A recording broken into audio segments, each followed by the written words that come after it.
बिस्मिल्लाहिर्रहमानिर्रहीम, अस्सलाम वालेकुम। आज का जो हमारा टॉपिक है वो सेल ऑर्गेनेल्स हैं। सेल ऑर्गेनेल्स क्या होते हैं, सबसे पहले हमें ये पता होना चाहिए। अब सेल ऑर्गेनेल्स जो होते हैं वो क्या होते हैं, एक ऐसे स्ट्रक्चर्स होते हैं जो कि एक स्पेसिफिक फंक्शन परफॉर्म करते हैं। किसके लिए? सेल के लिए। अब सेल फंक्शंस परफॉर्म करेंगे तो ही एज अ होल ऑर्गेनिजम्स अपने फंक्शन परफॉर्म कर पाएंगे। इसलिए सेल ऑर्गेनेल्स जो हैं वो अपने फंक्शंस परफॉर्म करते हैं जो कि स्पेसिफिक फंक्शंस होते हैं।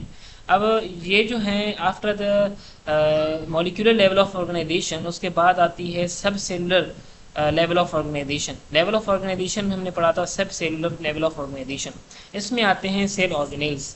इनके दौरान ये सेल ऑर्गेनेल्स बनने स्टार्ट होते हैं, जिनमें डिफरेंट डिफरेंट ऑर्गेनेल्स बनते हैं जो कि हम आगे चल के पढ़ेंगे। इनका जो सेल ऑर्गेनेल्स का फंक्शन होता है वो फंक्शन यही होता है कि कोई ना कोई स्पेसिफिक हर पर्टिकुलर ऑर्गेनेल को अपना अपना काम परफॉर्म करना होता है। अब ये होते कहाँ हैं? ये प्रेजेंट होते हैं साइटोप्लाज्म में। अब साइटोप्लाज्म क्या है? साइटोप्लाज्म एक ऐसा स्ट्रक्चर होता है जो कि ये आप न्यूक्लियस होता है, ये सबसे पहले आपको पता है। सेंटर में जो कि मौजूद होता है ये न्यूक्लियस है। और ये जो होती है वो होती है सेल मेम्ब्रेन। इसके बीच में जो भी स्पेस होता है इसको हम कहते हैं साइटोप्लाज्म। इसकी कंपोजिशन क्या है, ये किस चीज़ से बना हुआ है?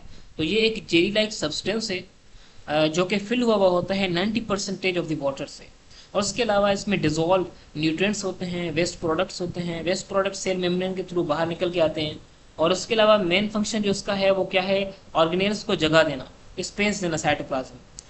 और उसके अलावा इसका फंक्शन दूसरा ये भी है कि वो सेल को नरिश करता है। उसमें जो भी डिजोल्व न्यूट्रिएंट्स हैं, आयंस हैं, जो उसके अलावा वाटर है, जो उसके अलावा जो भी शुगर मॉलिक्यूल्स हैं, कुछ भी है, वो सेल के लिए जो भी नरिश करने के लिए इंपॉर्टेंट है वो प्रोवाइड करता है, जैसे कि सॉल्ट्स वगैरह हैं, शुगर हैं, ये देता है। और उसके अलावा साइटोप्लाज्म का एक और काम होता है जो कि ये स्पेस यानी कि या मीडियम के लिए आप एक जगह देता है, प्रोवाइड करता है मेटाबॉलिक रिएक्शंस के लिए। मेटाबॉलिक रिएक्शंस ऐसे रिएक्शंस होते हैं जो कि किसी भी ऑर्गेनिजम्स के लिए इंपॉर्टेंट होते हैं लाइफ एक्टिविटीज परफॉर्म करने के लिए। So overall the chemical reactions which are occur inside the living organisms are called as metabolic reactions.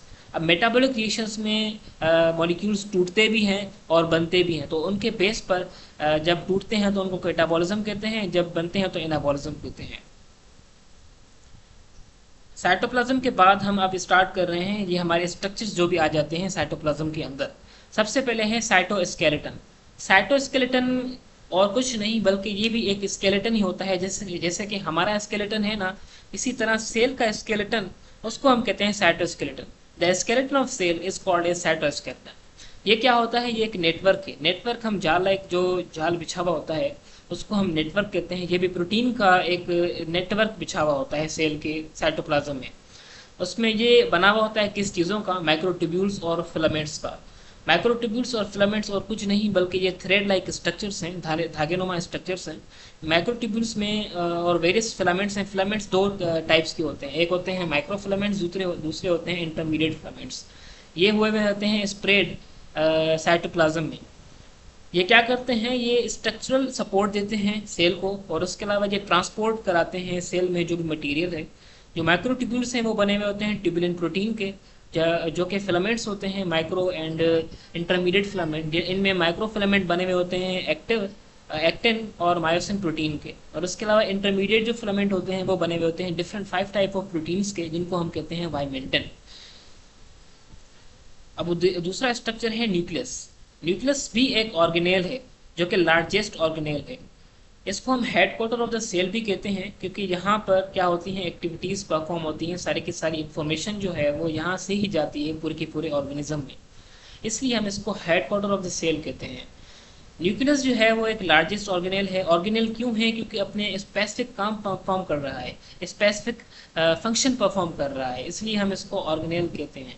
अब इसमें जो जेनेटिक मटेरियल प्रेजेंट होता है जिसको हम कहते हैं डीएनए, ये क्या करता है? सारी की सारी इंफॉर्मेशन कंटेन करता है किसी भी लिविंग ऑर्गेनिज्म की। इसकी जो प्रेजेंस होता है न्यूक्लियस का, वो हमें ये डिस्टिंग्विश करवाता है कि यूकैरियोटिक सेल और प्रोकैरियोटिक सेल एक दूसरे से डिफरेंट हैं। किस तरह? क्योंकि यूकैरियोटिक सेल में प्रेजेंट होता है न्यूक्लियस, वेरेज जो प्रोकैरियोटिक सेल होता है उसमें प्रेजेंट नहीं होता। अब जो न्यूक्लियस होता है वो कवर्ड होता है दो फॉस्फोलिपिड मेम्ब्रेन से, यानी कि दो मेम्ब्रेन होती हैं। ये डबल मेम्ब्रेन ऑर्गेनेल है जिसको हम कहते हैं न्यूक्लियर मेम्ब्रेन, न्यूक्लियर इन्वेलप कह लें या आप न्यूक्लियर मेम्ब्रेन कह लें। ये दो डबल होती हैं ये इनमें न्यूक्लियस में।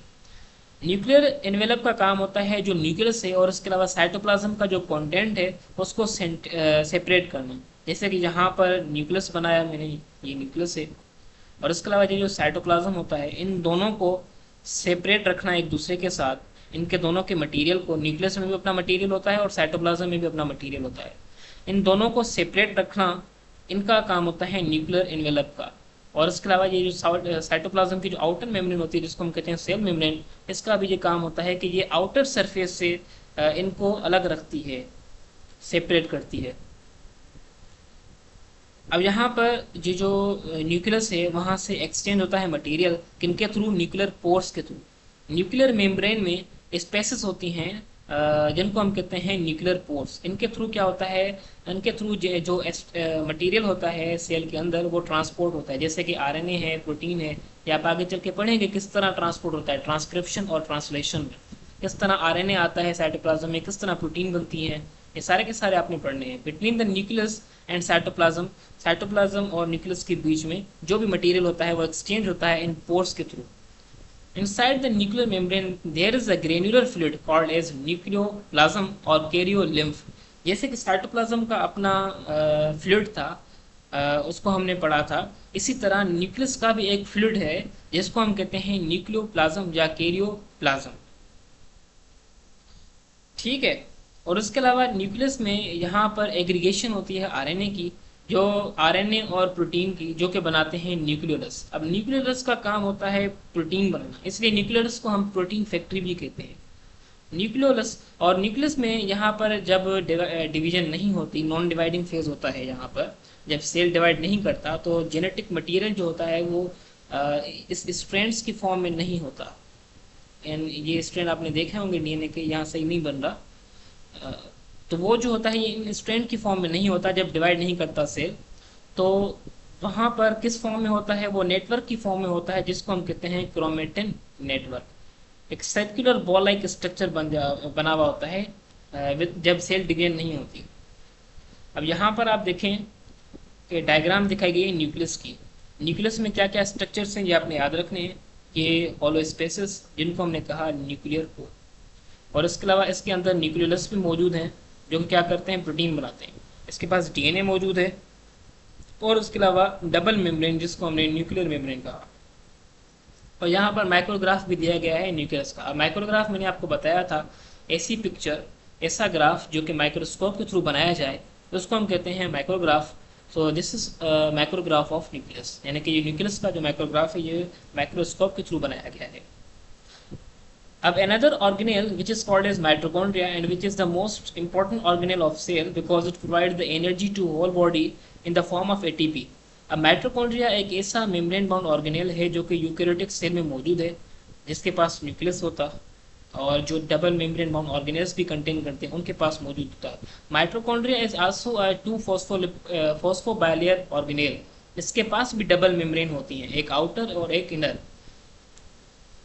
इनर जो लेयर होती है इनमें फोल्डिंग्स बनी हुई होती हैं। फोल्डिंग्स हम कहते हैं like this invagination zigzag like बना हुआ होता है स्ट्रक्चर, इनको हम कहते हैं क्रिस्टाई, ये आपने याद रखना है। द इनर जो इनर मेम्ब्रेन है माइटोकॉन्ड्रिया की, उनकी फोल्डिंग्स को हम कहते हैं cristae which contain the specialized membrane protein. यहाँ पर स्पेशलाइज्ड मेम्ब्रेन प्रोटीन मौजूद होती है, और इसके अलावा यहाँ पर एटीपी सिंथेज भी मौजूद होता है जो कि एटीपी बनाता है, एंजाइम है ये एक। माइटोकॉन्ड्रिया सिंथेसाइज करता है एटीपी को। Inside the inner mitochondrial membrane there is a fluid, यानी कि जेली लाइक फ्लूइड है जिसको हम कहते हैं मैट्रिक्स। इसकी भी कंपोजिशन होती है डिफरेंट, प्रोटीन, राइबोसोम्स, और इसके अलावा बहुत सारे मटेरियल ये भी कंटेन करता है। द कंपार्टमेंट ऑफ माइटोकॉन्ड्रिया जैसे कि यहाँ पर दिखाए गए हैं, ये आप देख लें, ये सारे के सारे कंपार्टमेंट्स हैं ओके। और माइटोकॉन्ड्रिया जो है वो एरोबिक रेस्पिरेशन करता है। एरोबिक रेस्पिरेशन ऐसी रेस्पिरेशन होती है जिसमें हम क्या करते हैं, ऑक्सीजन देते हैं किसी भी एनर्जी प्रोवाइडिंग मॉलिक्यूल को, जैसे कि ग्लूकोज है, वो ऑक्सीजन की प्रेजेंस में तोड़ेगा खुद को, फिर वो ये माइटोकॉन्ड्रिया तोड़ेगा उसको, फिर उसको तोड़ने के बाद, शुगर को तोड़ने के बाद जो एटीपी प्रोवाइड होती है, इस प्रोसेस को हम कहते हैं aerobic respiration. the breakdown of sugar molecule or glucose in the presence of oxygen in mitochondria. This is called as aerobic respiration. Therefore, mitochondria is also called as the powerhouse of cell, क्योंकि ये हमें energy provide करता है। ये mitochondria का structure है, आप देख लें। यहाँ पर एक इनर मेम्ब्रेन है, आउटर मेम्ब्रेन है, इनके बीच में जो स्पेस होता है उनको हम कहते हैं इंटर मेम्ब्रेन, यहाँ पर भी है, आप देखें। और उसके अलावा राइबोसोम्स हैं प्रोटीन बनाने के लिए, क्रिस्टाई, इनर माइटोकॉन्ड्रियल मेम्ब्रेन की जो फोल्डिंग है उनको हम कहते हैं क्रिस्टाई, ग्रेन्यूल्स यहाँ पर मौजूद हैं।